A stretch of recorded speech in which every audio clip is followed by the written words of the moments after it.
If you're a real estate agent and you've got sellers sitting on the fence right now, this video is for you. Because the next 60 days, this is the most important listing window of the entire year. And the agents who understand what's happening in this market right now are the ones who are going to separate themselves from everyone else. Let's break it down. Every year, there's a window I call the sweet spot of real estate, and we're entering it right now. From here through roughly Memorial Day, buyer demand ramps up fast. People come out of the woodwork. The weather turns, the motivated buyers start actively touring homes. They want to be under contract before summer schedules get chaotic. And if they have kids, the timeline gets even tighter. Families want to be moved and settled before the next school year starts. That urgency is real, and it works directly in your seller's favor. These aren't casual lookers. These are buyers ready to write offers.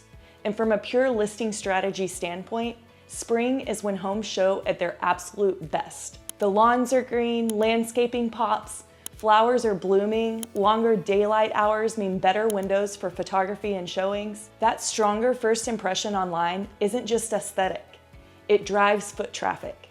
More eyes online means more bodies through the front door, and more showings means more leverage for your sellers.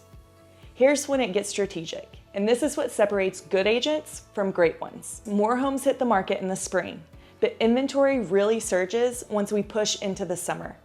Listing earlier in the season gives your sellers a chance to stand out before that larger wave of competition arrives. Earlier in spring, buyers have fewer choices.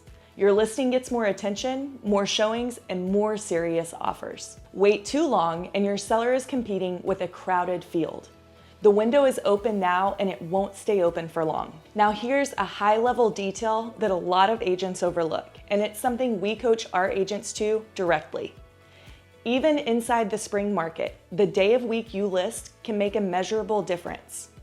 Data shows that Wednesday listings tend to have a slight edge when it comes to maximizing sales price. But if your seller's priority is speed and getting under contract fast, Thursday is often your strongest day. Here's the logic. Serious buyers typically start planning their weekend showings toward the end of the week. When your listing goes live midweek, it shows up as brand new right when buyers are deciding what to tour that weekend. Fresh listing, peak buyer attention, and that's momentum from day one. So here's the simple system we coach agents to follow. Early in the week, get your photos done. Finalize your marketing and get everything ready to go. Wednesday or Thursday, launch the listing. Go live when buyer attention is at its highest. Over the weekend, drive showings. Host an open house, and create energy around the property. Early in the following week, review offers from a position of strength. That sequence, when executed in the right window of the year, can completely change the outcome for your sellers. Strong offers, faster contracts, and sellers who trust you and refer you forward. If you're an agent who wants to operate at this level with systems, strategy, and a team that actually coaches you, we want to have that conversation with you. At the Neal and Neal team, this is how we work. We don't just set you up with our listing manager and wish you luck. We give you the playbook, the support, and the tools to go out and actually win for your clients.